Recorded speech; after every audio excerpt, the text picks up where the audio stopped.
E o Ronaldo vai fazer o preparo da tarde de hoje.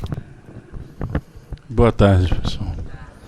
O preparo de hoje é o capítulo 15 do livro Vida Feliz, psicografado por Divaldo Franco, ditado por Joana de Anjos. Somente lobos caem em armadilha de lobos. Leciona o Evangelho de Jesus. Desse modo, jamais te permitas o espinho da humilhação ou da desonra quando agredido ou malsinado. És o que vives interiormente, e não aquilo de que te acusam. Não te tornarás melhor porque estás elogiado, ou ficarás pior porque combatido.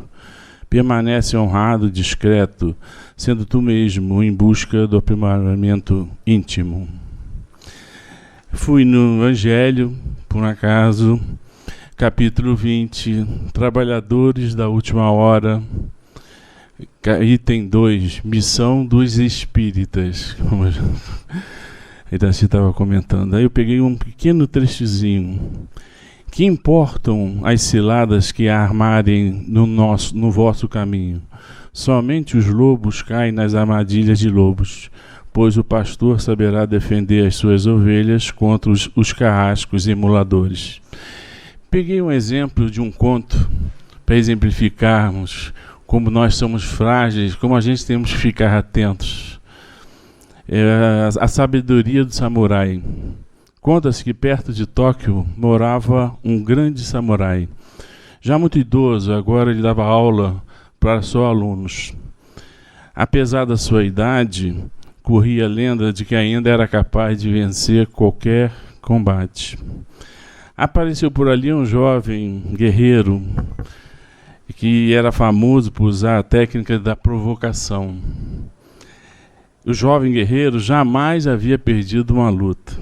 Todos os discípulos ficaram indignados e pediram para o samurai para não atender o desafio, mas ele falou, vou comparecer ao desafio. Então foram para a cidade, para a praça da cidade, e o jovem guerreiro começou a chutar pedra na direção dele, a cuspir no rosto, ofendê-lo agressivamente com palavras de baixo calão. E depois de várias horas, várias tentativas, ele sentiu-se cansado e humilhado e desistiu. Aí os discípulos, meu senhor, como o senhor aguentou tanto desaforo durante tanto tempo? No final, desapontados, né? Eles perguntaram isso. Aí o senhor, por suportar tanta indignidade, aí o sábio ancião olhou calmamente para os alunos e fixou num deles e perguntou: se alguém chega até você com um presente e lhe oferece, mas você não o aceita, com quem fica o presente? Aí os discípulos responderam: com quem tentou entregá-lo.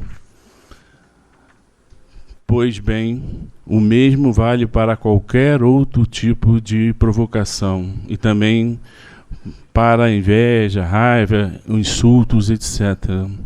Quando não são aceitos, continuam pertencendo a quem os carregava consigo. Vamos lembrar, só você e mais ninguém pode permitir que alguém lhe roube a paz ou perturbe a sua tranquilidade. Foi por essa razão que Jesus afirmou que só lobos caem em armadilha de lobos. Assim, aceitar provocações ou deixar que fiquem com quem nos oferece é uma decisão que cabe exclusivamente a cada um de nós. Pensemos nisso. Fiquem com Deus. Boa palestra.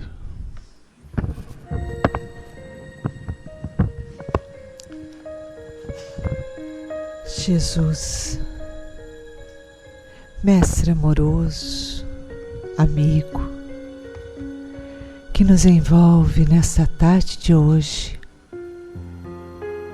que nos ilumina a mente e o coração, te pedimos, Senhor, que nos acolha nos braços,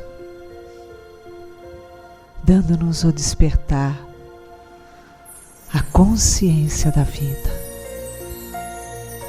E a ti, Joana de Ângeles, que lhe homenageamos por todo esse mês, o qual nosso coração, cheio de gratidão, aqui está, ainda lhe pedir, para que o Luiz Mário Duarte seja envolvido pelo seu carinho, a sua inspiração, o seu amor, nos ensinos que Ele nos traz na tarde de hoje. Graças a Deus.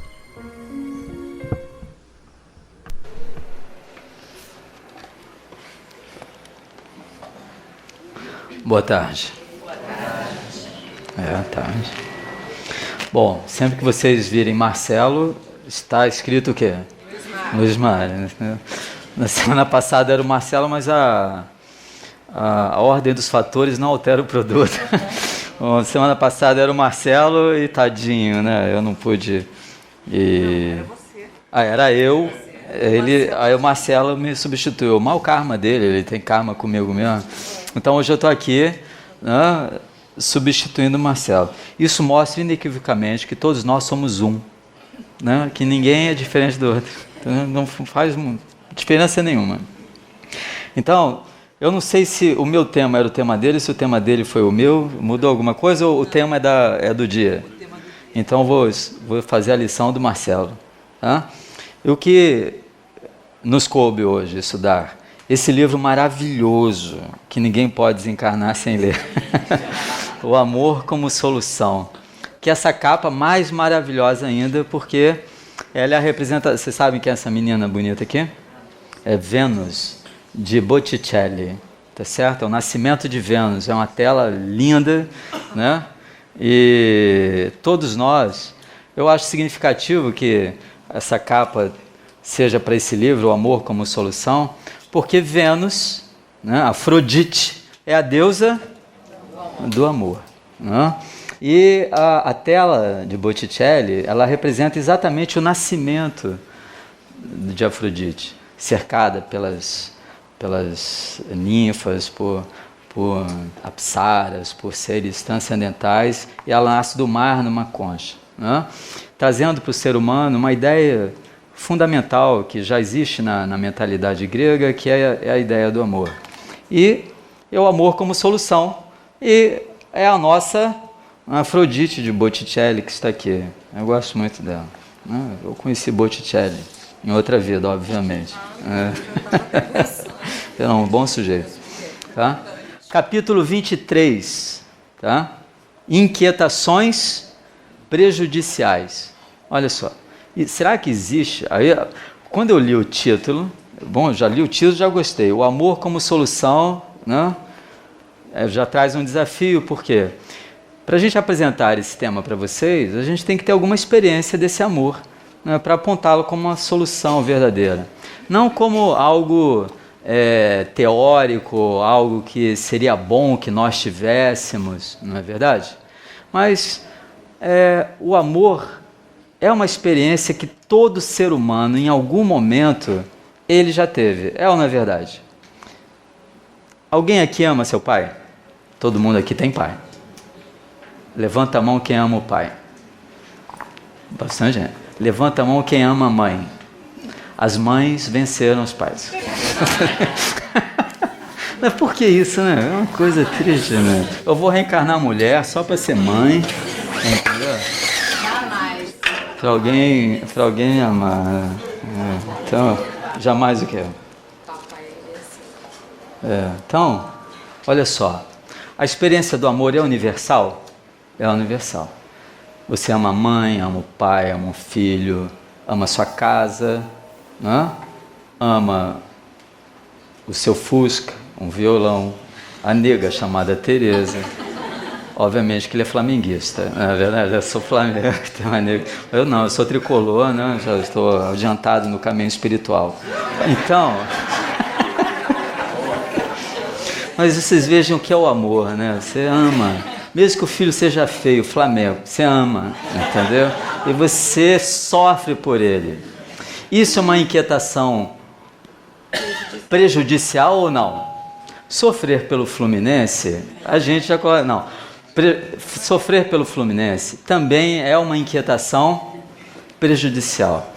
O que Joana vai defender aqui nesse texto do capítulo 23, né, é que ela vai distinguir, porque chama atenção, porque se ela coloca inquietações prejudiciais, deve existir algum tipo de inquietação que deve ser o quê? Benéfica, não é verdade? Então o título já faz a gente pensar. Como eu substituí, eu meti a caneta para falar com vocês. Né? Uma inquietação prejudicial é o som, né? O obsessom. O obsessom é um obsessor que existe em todas as casas espíritas, que invade os microfones, entendeu? As caixas de som, e sempre dá problema. É um obsessom. Né? Inquietações prejudiciais. Né? A palavra inquietação significa o que, em verdade? É negar o quê? Adivinha? Uma pessoa inquieta, uma pessoa o quê? Que não é quieta. Tá? No cristianismo antigo, existe uma ideia do quê? De você ser quieto. É o quietismo. Tá certo? Se a gente puder traduzir isso. Esse silêncio, né, que a gente faz na profundidade da nossa alma, esse estado de oração e de meditação. Em tese, para um cristão, todas as pessoas que estão fora de um processo, né, fluido de oração incessante, elas estão o quê? Em inquietação. Elas não estão o quê? Quietas. E como é que você sabe isso? Porque a oração, a meditação, né, elas ocorrem numa mente quieta. E quando você ora e medita, sua mente necessariamente fica em que estado? De quietude. Tá? Uma pessoa que não está... Por isso que a gente tem que entender de uma maneira ampla o que seja orar, o que seja meditar. Porque a pessoa que não está em... Jesus recomenda a oração o quê? Incessante, concorda? Que não cessa. Ou seja, quantas horas tem um dia? 24 horas. Você deve permanecer em oração? 24 horas. Tá? Quantos minutos tem? 1 hora? Então você deve ficar numa hora, quantos minutos em oração? 60 minutos. Em cada minuto que você estiver em oração, você deve ficar quantos segundos em oração? 60 segundos. Não, é um sistema hexagesimal.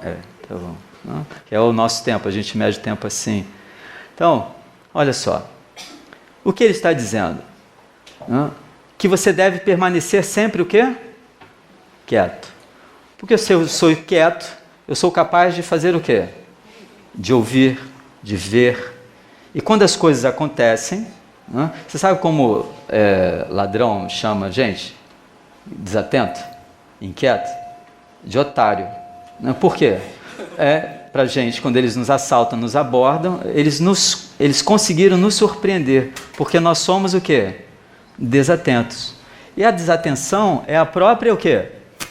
Inquietação, tá certo? Estamos pensando o quê? E o que é estar inquieto? É estar pensando o quê? Muitas o quê? Coisas. E quando eu estou em oração e meditação, eu estou pensando? Não pense que oração e meditação é não pensar. Eu estou pensando. Estou pensando em quem? Em muitas coisas? Não, eu só penso numa única coisa, que não é coisa. É o quê? É um ser. Quem é? Deus. Tá certo? Então, quando eu só penso em Deus, eu sou uma pessoa quieta. E quando eu só penso em Deus e sou quieto, e estou no mundo e olho para o mundo, né, o meu pensamento para as coisas do mundo são pensamentos o quê? Que estão acontecendo em que contexto? Num contexto de divinização. num contexto espiritual. Isso é uma prática, isso é uma forma de você tratar a sua ansiedade. Porque uma outra palavra para inquietação, dentro da psiquiatria, é o quê? Todos os pacientes que eu já tratei na minha vida que são ansiosos, ou que eram ansiosos, porque tratados, eles ficam bons. Eles deixaram de ser o quê? Inquietos. Porque havia uma exacerbação de pensamentos, desejos, vontades, imagens, emoções naquela mente. Não é? Eles deixaram de ser inquietos do ponto de vista excessivo. Por isso que o remédio não cura. O remédio torna a vida da pessoa miseravelmente suportável. Tá certo? Porque ela continua sendo uma mente o quê? Inquieta. Uma mente inquieta com o futuro, uma mente inquieta com o quê? Com o passado, porque espírito ainda tem esse problema. Espírito é uma desgraça, entendeu?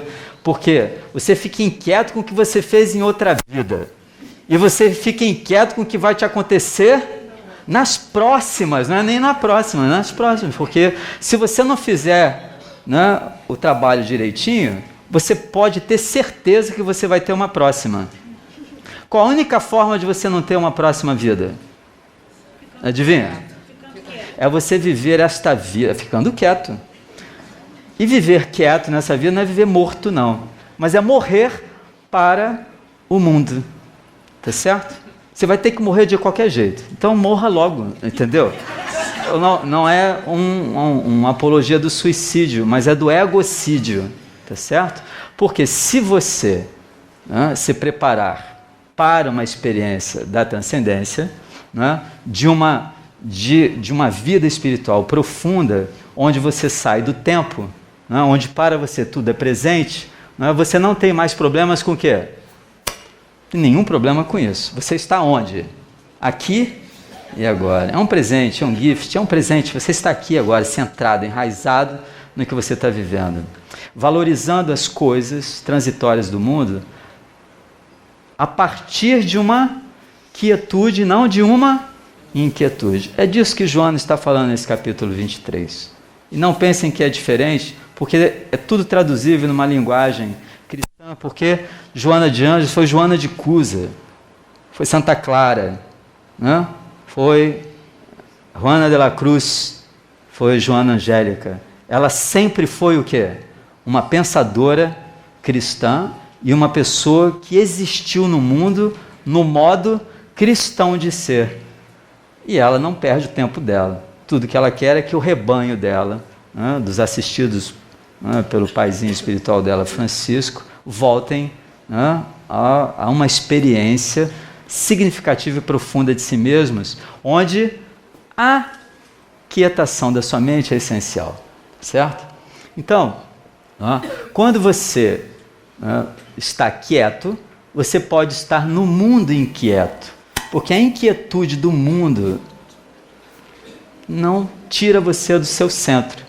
Mas se você é inquieto e é colocado diante de um mundo inquieto e agitado, qual é a tendência natural? É de você reverberar com aquela agitação toda. Tudo é uma questão mental. Se você pegar o capítulo inteiro, são 38 parágrafos. São curtos. É rápido, você lê rápido. Ela só fala da mente humana. Então, ansiedade, você pode tratar com Prozac. Você pode tratar com Zoloft. Vou dizer os nomes químicos. Com fluoxetina, com fluvoxamina, com sertralina, com paroxetina, com buspirona, com bupropiona, quer mais coisa? Olha só, é fácil, tá certo? Mas isso não vai tirar, não vai transformar a sua mente, tá certo? Vai permitir que você viva num mundo com os outros inquietos, tá? Dizem que ansiedade é excesso de futuro, né? E depressão é excesso de passado, não é verdade? Então, as pessoas que são ansiosas e inquietas, normalmente elas são inquietas pelo quê? pelas coisas que vão acontecer. Por isso que Jesus, no Sermão da Montanha, disse o quê? Não se turbe o vosso coração, não vos inquieteis pelas coisas deste mundo, com que haver de comer, com que haver de vestir. Por quê? Porque as aves do céu não semeiam, não ceifam, e o Pai dá-lhes de comer. Os lírios do campo, olhai os lírios do campo. Lá na Galileia tinha muito lírio, ali nas margens do lago de Genezaré e nas encostas, né? Aquele perfume paradisíaco. E Jesus mostra os lírios para eles no monte, em Kurum Hati, mostra para eles, olha os lírios, eles não tecem, eles não fiam. No entanto, nem Salomão, em toda a sua glória, se vestiu como um deles. Ou seja, Jesus dá um sentido providencial, né, de que Deus está presente, e se Deus cuida das ervas do campo, dos lírios, se Ele cuida das aves, se não lhes falta nada, por que deveria faltar para nós? E nós descobrimos que a nossa pobreza, a nossa exiguidade, a nossa miséria, não é uma construção da ordem divina no mundo. É uma interferência do egoísmo humano na construção de suas sociedades. Certo? É só isto. Os homens é que produzem a miséria e a dor, não é Deus. E se nós estamos em pobreza, em alguma exiguidade ou em alguma inquietação, é porque de alguma maneira nós não estamos ligados a essa fonte de quietude, onde nós somos capazes de entender o que é um valor essencial daquilo que é um valor aparente e transitório. Então Joana começa essas páginas memoráveis que ela escreve aqui, no capítulo 23, dizendo: deixas-te afligir por inquietações fúteis, dando-lhes um significado que em realidade não possuem. O que Joana está dizendo aqui? Olha que lindo, né? Que as nossas inquietações fúteis, elas nos afligem porque nós nos permitimos. Então ela diz assim, porque é um pronome reflexivo. Tu te deixas ter. Né? Então, é você que se deixa inquietar-se. Certo?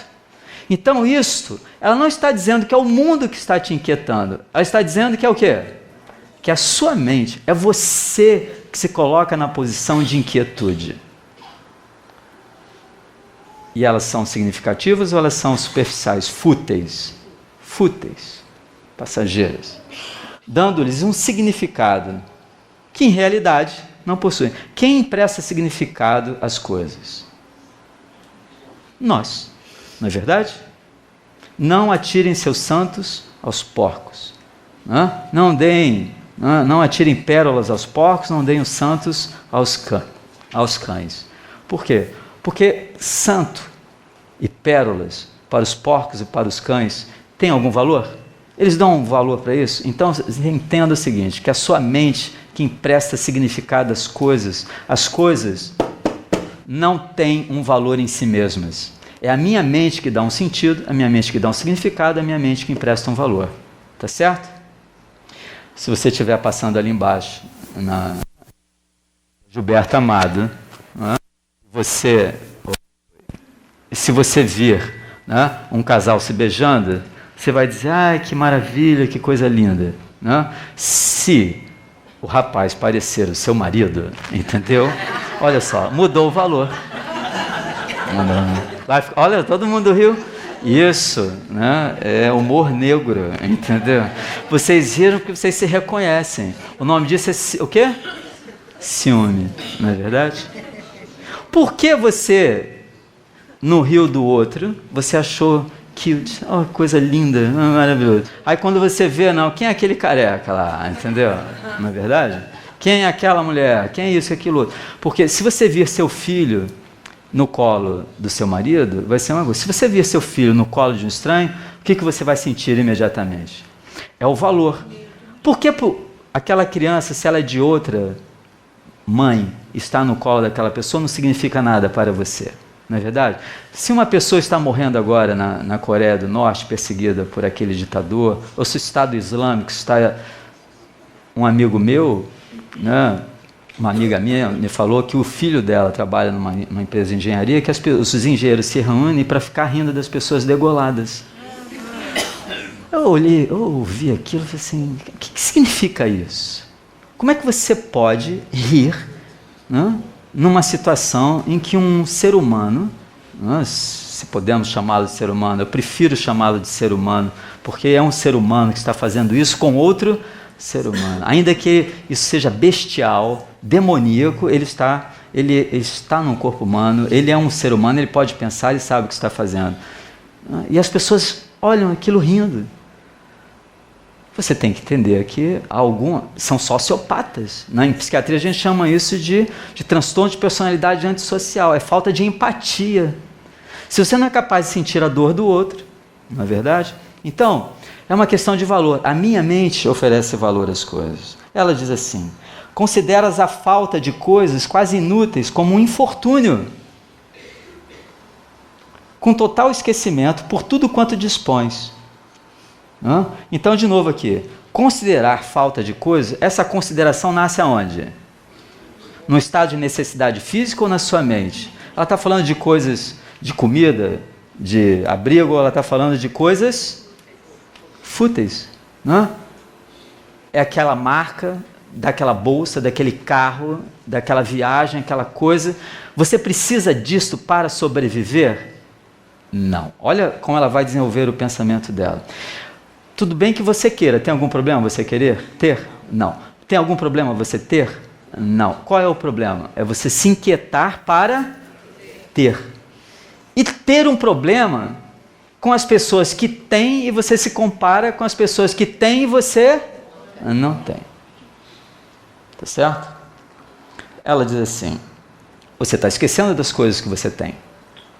Valorizas em demasia a opulência dos outros.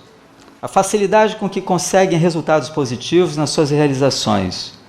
Poxa, o Lula conseguiu ser presidente da República. Foi muito fácil.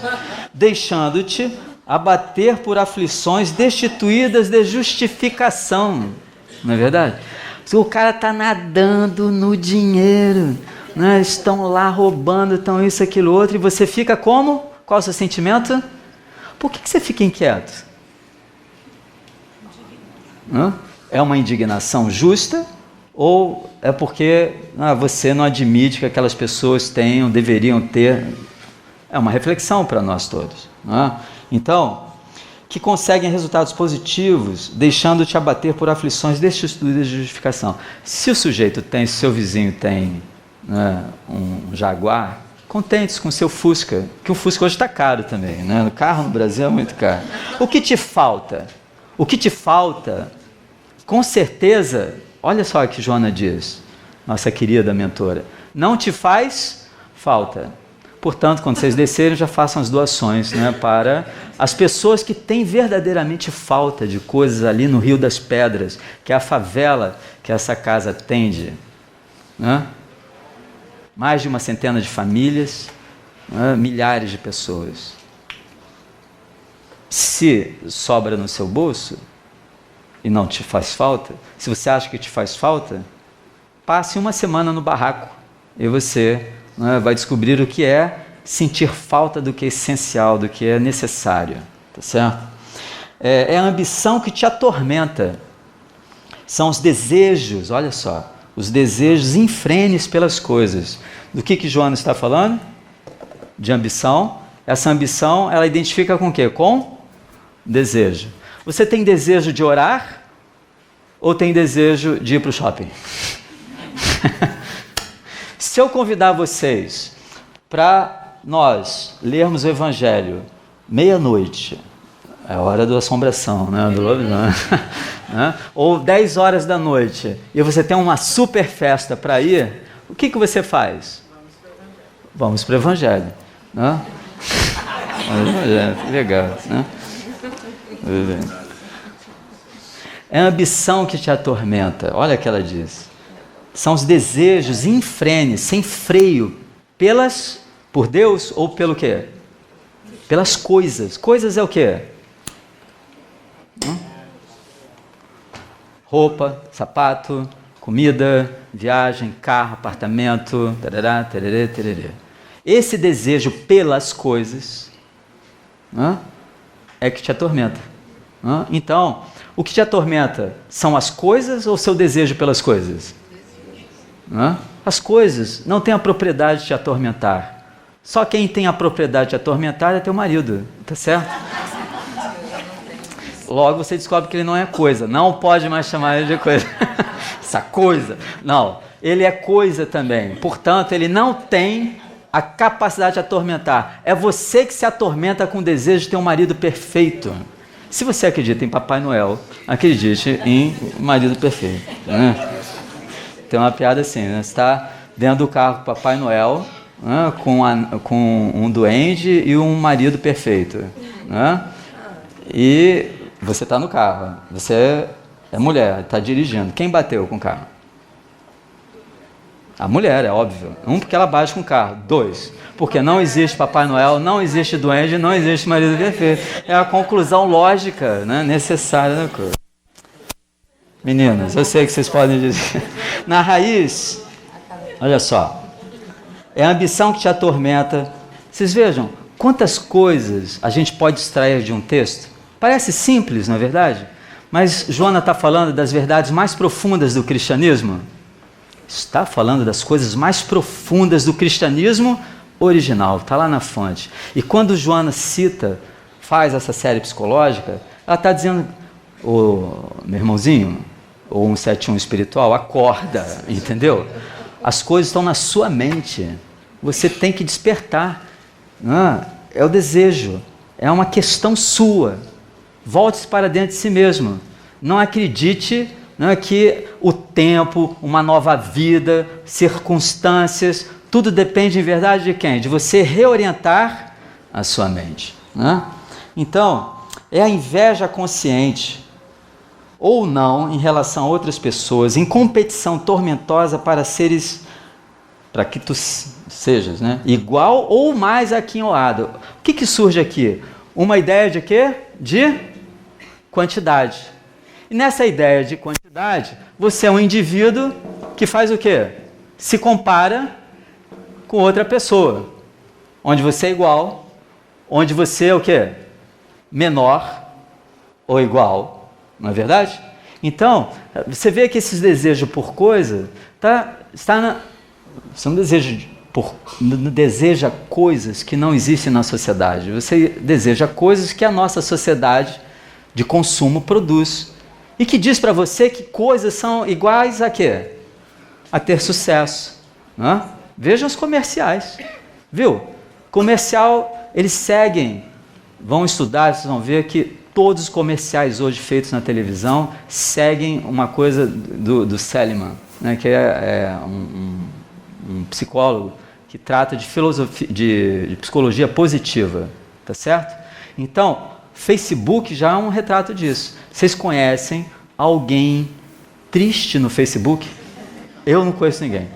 O Facebook é o céu, é nosso lar. Facebook é nosso lar, entendeu? Todo mundo é feliz, todo mundo está bem, ninguém tem problema de cabelo, ninguém tem problema de... todo mundo é feliz, umas coisas assim. Obviamente que nosso lar tem aqueles filtros para foto e tal. A melhor coisa no mundo espiritual é que você faz plástica sem cirurgião. O cabelo cresce se você quer, é lindo. Só do lá você já começa a renovar, é lindo, é muito legal. Imagina sua pele começar a ficar maravilhosa, seus dentes voltam ao normal, entendeu? Que coisa linda. Chulé desaparece no mundo espiritual. Já imagina espírito com chulé? Não tem. Não se inquietem por isso, tá certo? Não vai acontecer, porque vocês são seres de luz. Então ela vai falar de inveja. Nessa comparação, nós temos o quê? O que ela vai falar aqui então? Ela falou de ambição, não é isso? E ela vai falar o quê? De inveja. Alguém aqui já invejou? Eu não vou perguntar de novo. Com silêncio sepulcral. Ambição, inveja, cobiça. Tá? Vocês sabem o que é ambição? A ambição é desejar aquilo que você não tem. Isso é ambição.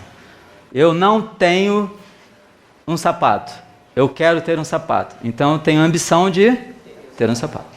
Eu quero ser médico. Eu sou um estudante do nível médio. Eu tenho uma ambição de ser o quê? Médico. O que eu tenho que fazer?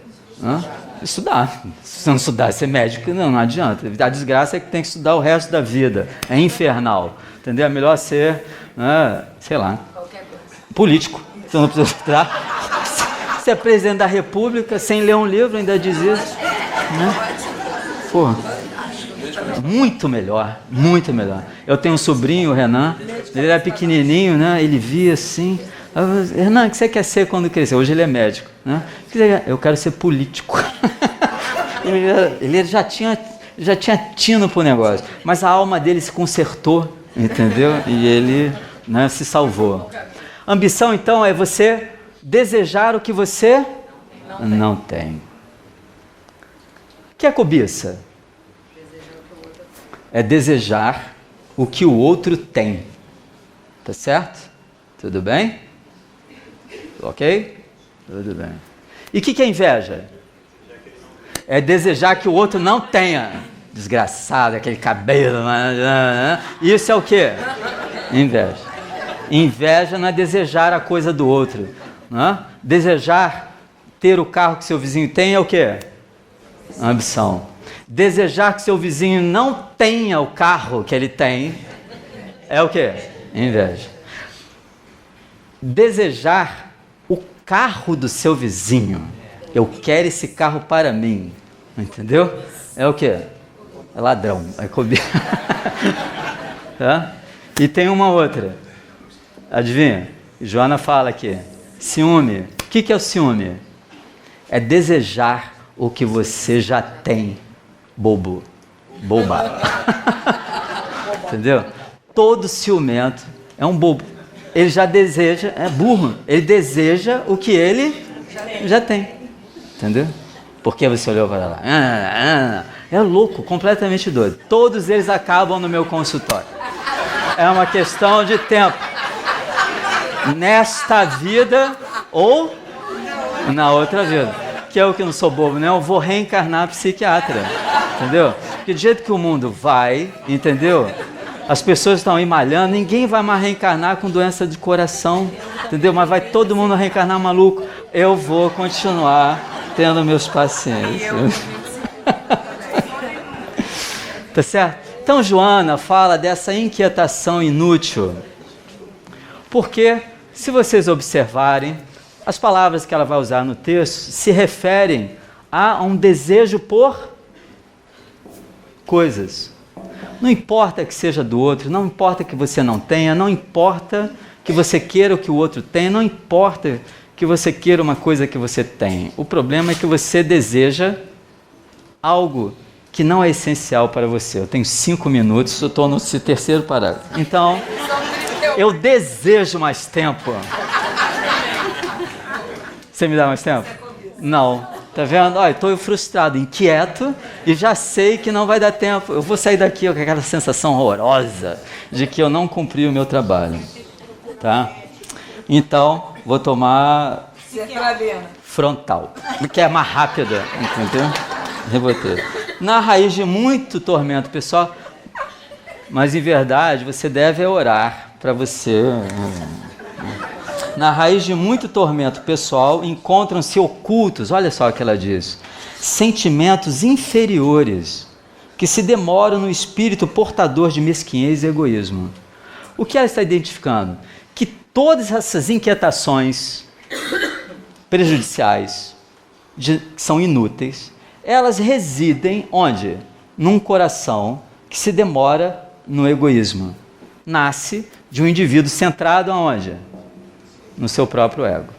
É uma egolatria, uma egotrip, é um indivíduo que acha que precisa, porque ele está identificado com o corpo, eu preciso disso, daquilo outro, para completar as minhas experiências corporais nesse mundo. E as pessoas estão se esquecendo de quê? Do ser. A Joana desenvolve o pensamento assim, né? Ela vai falar de inferior, né? É muito lindo esse capítulo, né? E ela vai, se você dispusesse de maior discernimento, olha, discernimento é o quê? Mente. Você tem que desenvolver o quê? Discernimento. Se você tivesse mais discernimento espiritual, agradecerias a Deus as fortunas naturais de que desfrutas. Seus olhos, seus ouvidos, ela vai falar de tudo, das suas mãos, dos seus pés.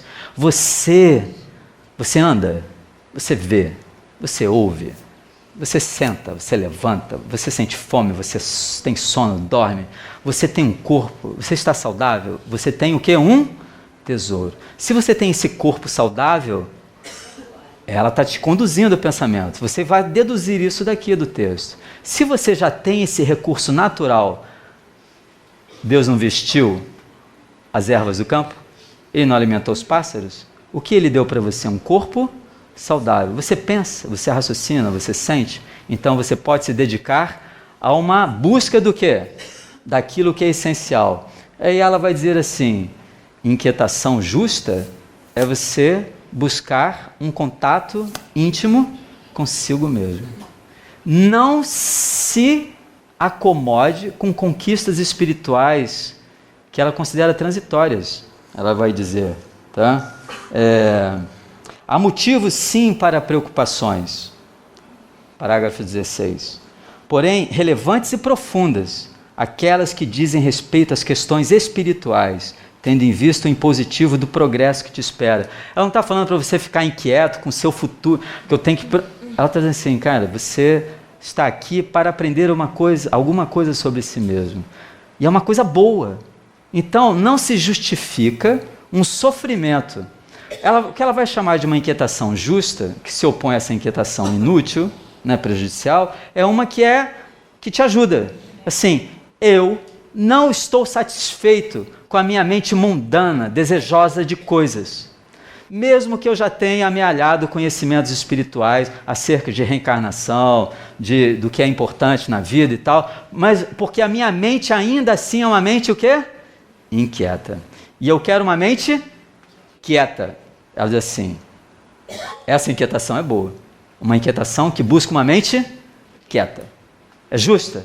Só que essa busca por uma mente quieta nunca vai se transformar no quê? Numa inquietação para você. Não? Ela brinca com as palavras e mostra um caminho de serenidade, de felicidade, onde a solução está numa mente infinita, interessante, ela usa essas palavras aqui, numa imaginação inesgotável e num amor incomensurável. O que ela está dizendo? Que você deve ter uma mente larga, receptiva para o sagrado, porque ela é infinita, numa imaginação criativa, onde você tem sempre soluções prontas, que nascem de onde? De uma experiência de si mesmo como sendo o quê? Da natureza do amor. Você não é um ser que ama. Você é um ser que é da natureza do amor. Não há alternativa para um ser que é da natureza do amor, a não ser o quê? Amar. Então, quando você entra em contato com a sua própria essência, sua natureza enquanto ser, que é amor puro, todo o seu fazer no mundo, nesse mundo de fazeres intermitentes, será alguma edição ou uma reedição criativa, imaginativa do Espírito que é puro amor. Tá certo? E todas as soluções que surgirem na sua mente diante de todos os problemas que surgem no mundo, onde é um mundo de coisas que se multiplicam, que aparecem e desaparecem, nos valores transitórios e efêmeros da sociedade, a solução sempre será o quê? O amor. O amor como uma solução. E ela termina assim: vives um momento especial em tua existência terrestre. É fantástico isso, por quê? Porque ela não define qual é o momento, porque é o momento de todos nós. Cada existência terrestre é um momento especial para você fazer essa descoberta de si mesmo.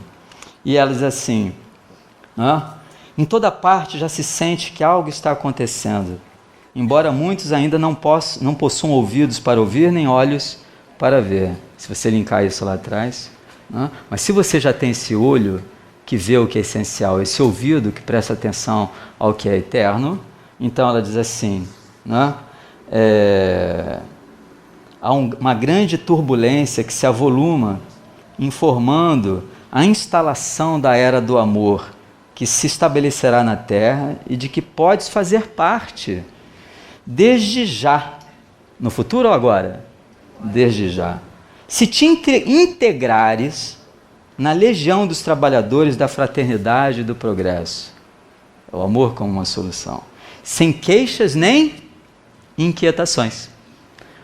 Então, para você ser um partícipe desse mundo de amor que se instala na Terra, onde você é um construtor desse mundo, porque você é uma pessoa não inquieta, portanto, você é uma pessoa quieta, que é capaz de mostrar esse amor que você é na sua quietude.